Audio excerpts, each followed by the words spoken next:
Welcome to another edition of the Turnpike Sports Book Report. I'm Doug Weischadle here with Dave Weischadle. We're here to give you a whip-around look at some of the latest news coming out of the sports betting and casino industries. This week in our state and national reports, we've got November and December numbers to talk about.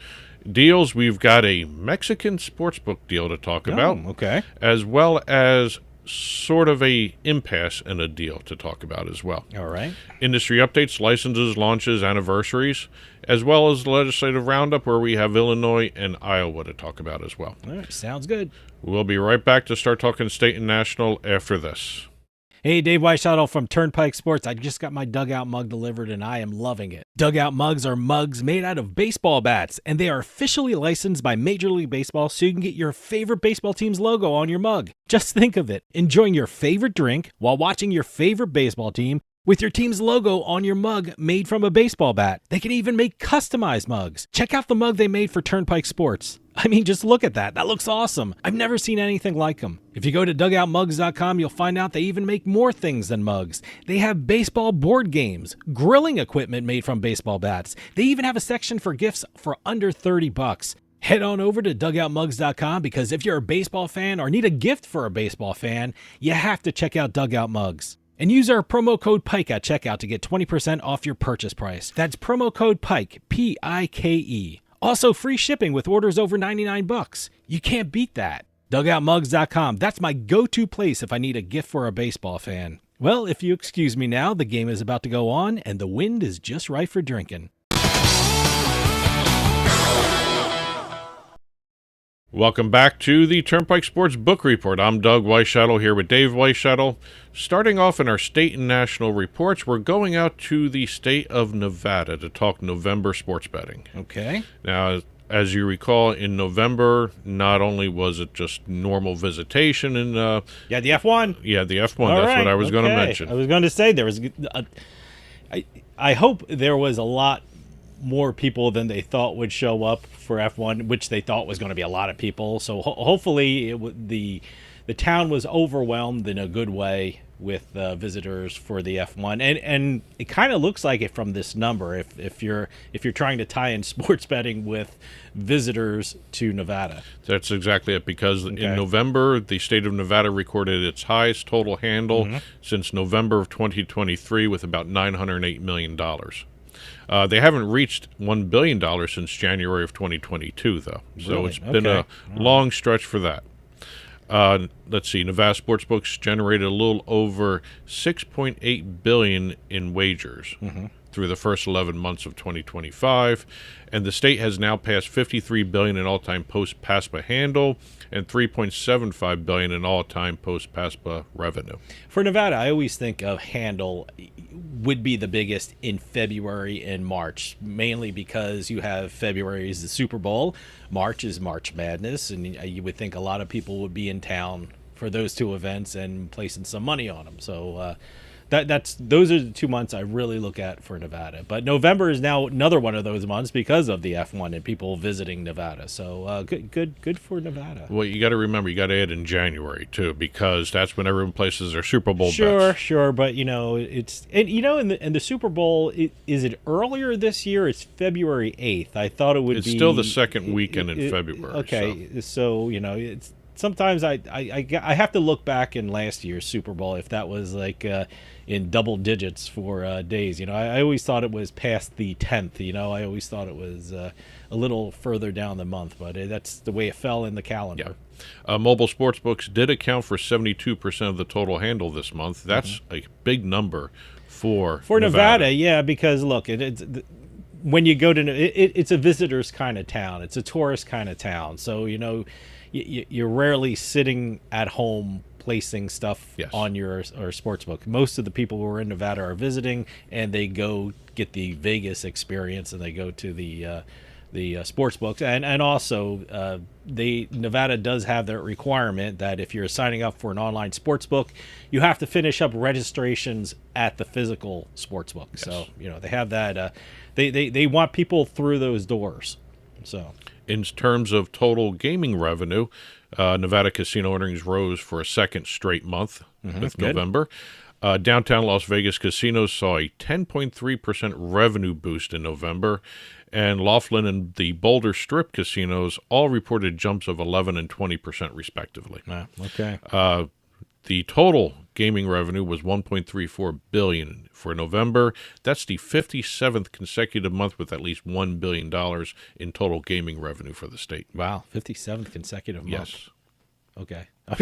That's a big streak. I'm right trying there. to think in years. I can't do the conversion in my head right now. Well, so. 60 months will be 5 years. Okay. All right. Okay. Yep. So moving out to the state see, of that was a smart way to do it. What? You took the back way. 60 months is 5 years, and just subtract 3 months from There that. you go. Okay. All right.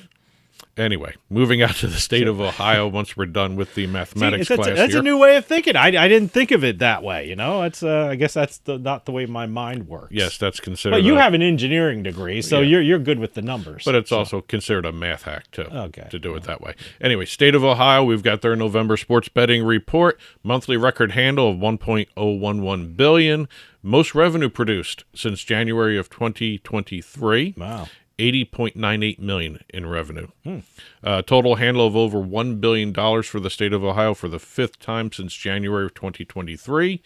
And DraftKings reported an operator high revenue of $39.2 million in the month of November. November, huh? Okay. And last but not least, for Ohio, we have Prime Sportsbook. Now, Prime has been going through some restructuring, especially declaring bankruptcy and all. They're still restructuring. They're not shutting down. Bankruptcy doesn't necessarily mean going out of business. It just means you're restructuring your corporate finances. Yeah, especially if you're going through one of the other chapters. When you hear bankruptcy, it's not the death of a corporation. It's just the restructuring. Unless it's certain types of Chapter 7 would would be total shutdown. Yeah, but so. No. Anyway, but Prime Sportsbook reported a handle of over $18.7 million during the month of November. Nice. Okay. They paid out $19.1 million. So they took a loss. I'm sorry, it was a loss of over $19.1 million. They took $19 million negative loss. Okay. So they took a huge loss there too. Moving out to the state of Virginia. I always want to say state. It's Commonwealth of Virginia. I apologize, Virginia. Like Pennsylvania and what else? The Commonwealth of Virginia. Louisiana? I don't know if that's a Commonwealth. I don't know. They have Napoleonic law there. It's a weird state. Well, I think there's weird state. Good food, weird state. So. What is it? Virginia, Pennsylvania. There's another Commonwealth out there. It's not Delaware. No, it's not Delaware. No. I don't even know. Anyway, I'll figure it out. Yes. Commonwealth of Virginia has passed $27.6 billion in all-time handle to $2.76 billion in all-time revenue and $344 million in all-time tax revenue after the November sports betting report came out. And finally, we have New York for the week ending December 28th. Really the final full week in December for New York State.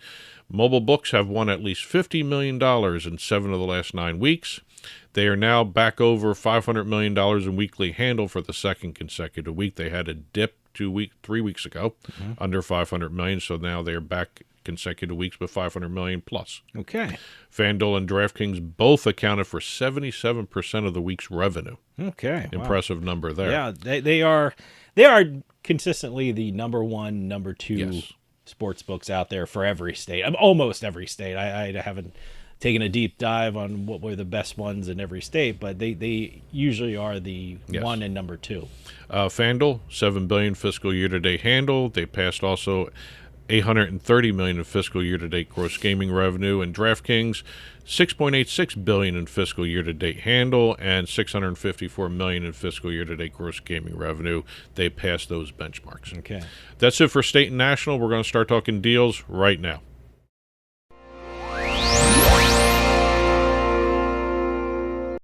Starting off our deals segment, we're going, I guess it's considered south of the border here. We're going to Mexico. The Mexico sports betting market has a brand new deal to report. We've got Kambi Group announcing a multi-year partnership with Pickwin. Pickwin to provide its turnkey sportsbook solution to one of Mexico's fastest growing online sports betting operators. That's a good name for a sports book. Pickwin. Yeah, I like that. Pickwin will be replacing its previous third-party sportsbook provider with Kambi's comprehensive end-to-end sportsbook solutions, including the Bet Builder that Kambi has been pitching to everybody, advanced trading capabilities, regulatory compliance expertise, and Pickwin will also benefit from shared margin-driving insights provided from Kambi's extensive global partner network, enabling superior pricing and risk management through the billions of bets processed by Kambi annually. Oh, boy. How's that? What a press release language. It was a riveting press release there. Yes. Partnership is scheduled to launch imminently. By the time this airs, it probably has already launched, and it strengthens Kambi's footprint in Mexico, which is something Kambi's been doing. They've been slowly growing into South America, Central America, with the growth of the sports betting industry in those countries. Okay. The other deal we have is not really a deal. It's I don't want to call a impasse, but that's basically where they're at right now. We have Betfred. Oh, is it a negotiation or is it I don't. Considering they have had this situation. We're not in the offices of Betfred, so we're not sure what this is. This is well, the Betfred had a similar standoff with Arena Racing Company, which is what we're going to be talking about now. Back in 2017, which saw screens blacked out until a deal was reached. And what we're talking about is the broadcast and distribution of horse racing content from 21 UK tracks to the Betfred shops. Okay. So we have blank screens from UK horse racing tracks until a deal is made between these two parties. What's going on is the ARC, Arena Racing Company, which has about 21 different tracks that they have the broadcast rights to for betting purposes. They want a 30% increase in the fees, the media rights fees for Betfred to pay. Okay. Betfred has said no. All right. And they are at an impasse right now. By the time this airs, we may have some more news. This is a developing situation. So. It took a while for the first time to work itself out. By the time this airs, we may have a new media rights deal in place. But the problem is, between a rights increase and the levy and taxes that are put upon the horse racing industry right now in where Betfred is operating, it does make it sort of a wash in terms of revenue and outlay for the horse racing content. It's not easy for the horse racing business in any country. So, that's why that was one of the reasons why New Jersey wanted sports betting. They think it would help out the horse racing industry. I don't know how much it's helped. One of our oldest sports or racing tracks has closed down, a freehold racetrack. So it's not an easy industry to work in. So this is a situation hopefully to watch. Hopefully it gets better because I love horse racing. But this is a situation to watch with Betfred because other major bookmakers have all their deals coming up for renewal in the next year with ARC as well. Yeah, so this might be the template other bookmakers use to deal with ARC or vice versa. This is being looked at by a lot of people in this industry. So, what happens here is going to have ripple effect throughout the industry. Yes. So. That's it for the deals this week. We're going to start talking industry updates right after this. Smoked cocktails have never been easier to make thanks to our Halo Drink Smoker. Simply place the cocktail smoker on your glass, light the wood chips until they start to smoke, and then top it off with the lid to infuse your drink with a delicious, new, smoky flavor.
Welcome back to the Turnpike Sports Book Report. I'm Doug Weischadle here with Dave Weischadle. We're going to be starting off our industry updates segment talking about a lawsuit.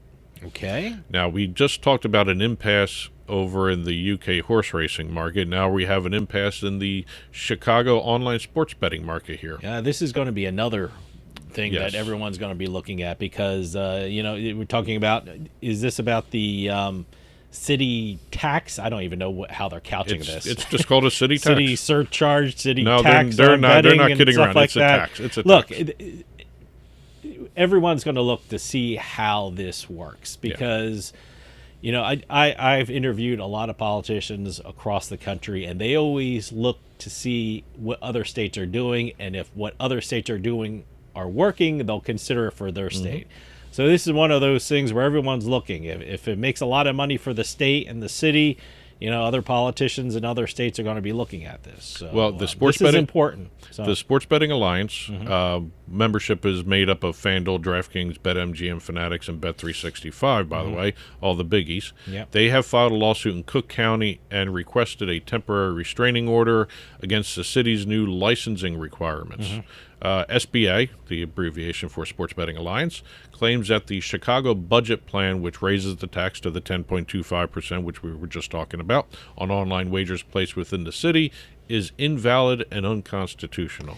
Well, we'll have to see how this works out because, certainly if you have a state law and rules and regulations regarding gambling, a city itself can't have a rule and regulation that substantially or in a big way affects that law and its execution. So we're going to see how they couch their arguments, what the effect they think Everyone's will watching have. how they couch their arguments. Yeah, so no, this is important. Well, further complicating the matter is that as of January 1st, many, if not all, of the online sports books are operating without licenses. Okay. They did not have any chance to get a renewal of their licenses because there are new licensing fees that were put into place January 1st. And that is part of the lawsuit where the SBA is claiming that violates the Illinois Constitution as well.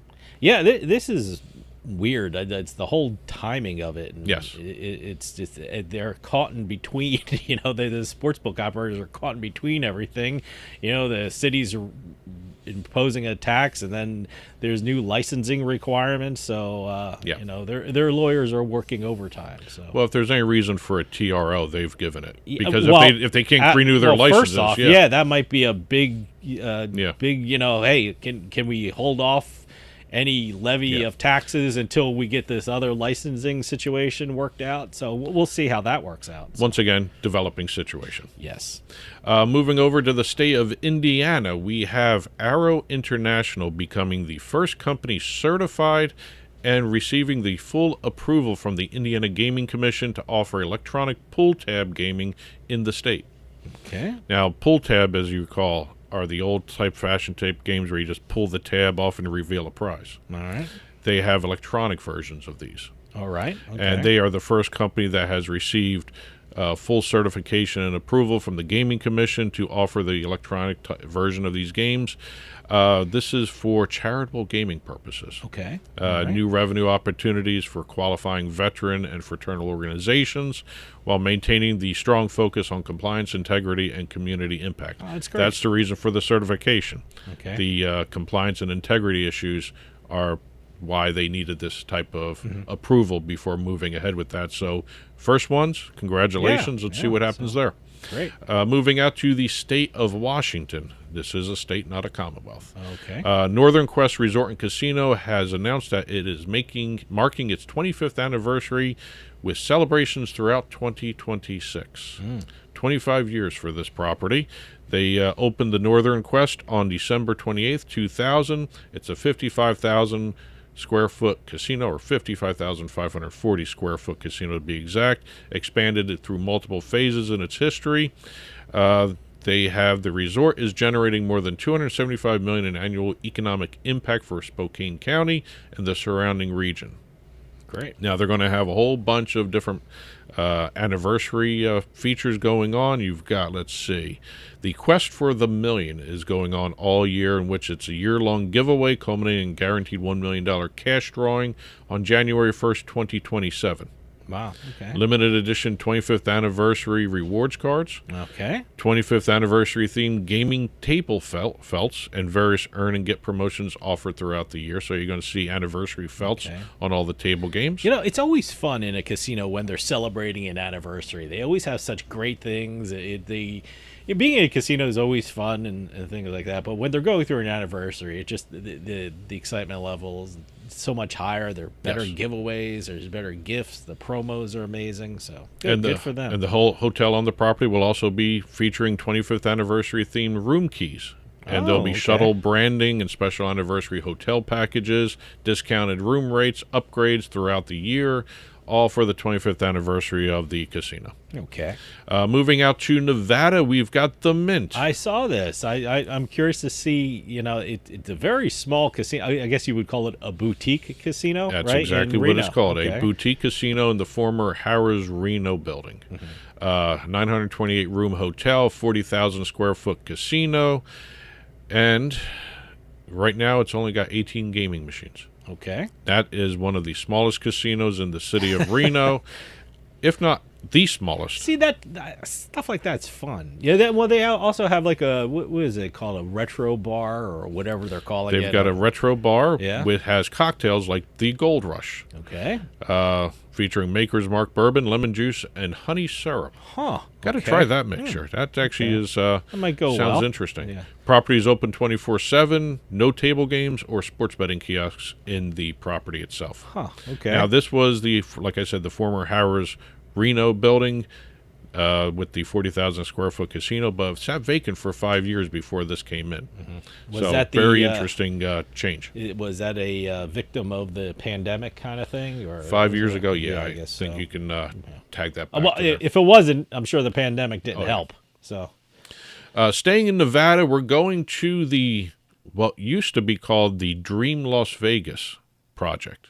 Okay. This is an unfinished casino resort property site that is now listed for sale following a legal settlement tied to unpaid construction costs. Oh, okay. McCarthy Building Companies, which has assumed ownership of the property earlier this year after resolving those litigations, they are now hiring Colliers International. Now, that's a big real estate firm, corporate commercial real estate firm. They're handling the sale of the 4.7-acre parcel located on Las Vegas Boulevard. No formal asking price has been attached to the listing, but according to the broker, they have received unsolicited interest in the $50 million range for the site. I mean, there's nothing on it. That sounds like a great location. That it's just Las Vegas Boulevard. Yeah, that's really good location. So I don't think they'll have any trouble selling it. Well, unless there's something weird with the land, but it wouldn't be. So it's great. The original because Dream it's gone Las through all Vegas, inspections and stuff like that, so it's ready to go. So. Well, it's just land right now. That's what I mean. It's ready to go. But the Dream Las Vegas project was originally planned as a 20-story, 527-room boutique resort. Another boutique resort. Just south of the Welcome to Fabulous Las Vegas sign. See, look at that. Perfect position. What a great site. Staying in Nevada, we got another Nevada story to talk about. We have the Loop, the Vegas Loop. Okay. The underground. I haven't tried that yet, so I don't know. Started by Tesla over there. They now have limited airport drop-offs available. This is the first time the subterranean system, I like that phrasing, subterranean system, has been permitted to access airport property. It goes right through the city of the mole people. Yes. Basically, that's what it is. That's the radiated desert from the 1940s testing. And the airport trips originate from Resorts World and Westgate stations, and they cost about $12 to go to. There is no shuttle service given by the airport. Yeah, which is very reasonable. So but there are shuttles provided by the Loop itself to get you to your gate. The airport does not provide that yet. They got to go through some more security checks. Yeah. And last entry for the week here, we have OpenBet. Now, I actually was very surprised to see this, but we have a new geolocation product. Oh, okay. All right. The OpenBet Locator, powered by Amazon. Amazon Web Services are working with OpenBet for this new OpenBet Locator, which is a highly flexible, low latency, and scalable solution for global operators. Now, they are going to be directly competing with GeoComply and some of those other ones. XPoint is another one. Geolocation is one of the next hotspots for the gaming industry. It is so fascinating how, I always tell this story in 2013 when online casinos popped up in New Jersey and started in New Jersey.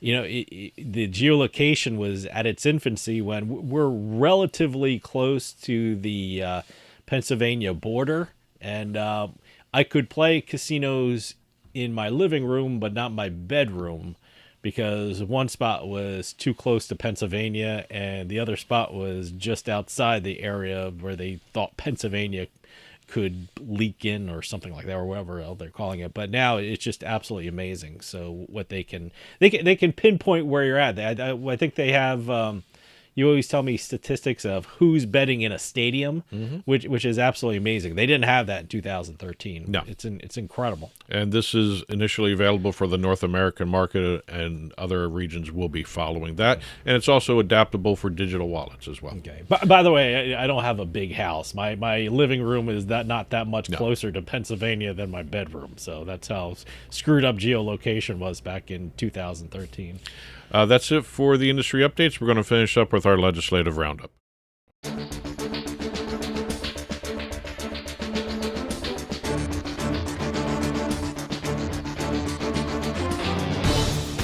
Starting off in the state of Illinois for our legislative roundup, and this is a build upon of the feedback and pushback on the city tax. Oh boy, we're going to have lots of stories on this, aren't we? SB 2760 has been filed, and the bill, if passed, would reduce Chicago's local government distributive fund allocation from the state by 10.25%, directly counteracting the online sports betting tax proposed in the new budget that is being sued upon right now by the SBA.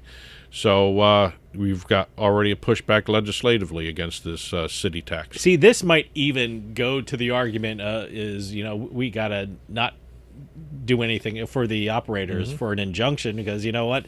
There's so many balls up in the air right now with regard to this tax. The bill is specifically worded to amend the section of the State Revenue Sharing Act mentioning sports betting specifically to make that tax revenue neutral for the state. So the 10.25 comes in, 10.25 goes out. Yeah. Anyway, that'll be fun to watch right there. Over in Iowa, we have another situation here. Senate File 605 took effect on January 1st.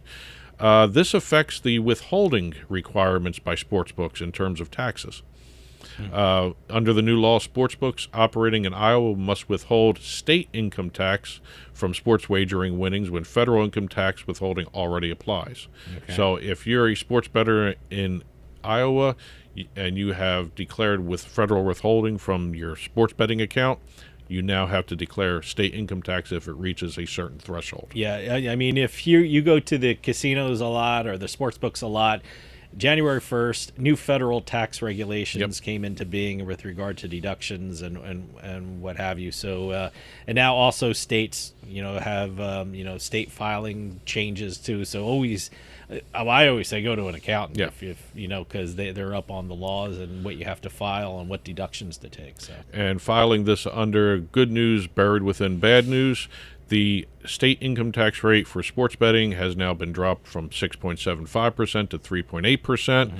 But when the withholding does apply for sports betting winnings, the bettors will see the state and federal withholding taken from their winnings before they see it in their account. Okay. That's it for this week's Turnpike Sports Book Report. If you've been following along on TV, you've been watching our ticker fly by, which has domestic and international gaming stories, conference announcements, other news releases regarding entertainment in the casinos. You can catch those on the streaming TV side of our show. And as always, conference announcements, news releases, other announcements, info at turnpikesportsradio.com. There will be a full print version of our Turnpike Sports Book Report on our blog, turnpikesports.us. Click on the blog button. You'll see stories we talked about on air, stories in the ticker, and stories we didn't have a chance to talk about anywhere else on our blog. And that'll do it for us this week. We'll see you next time on the Turnpike.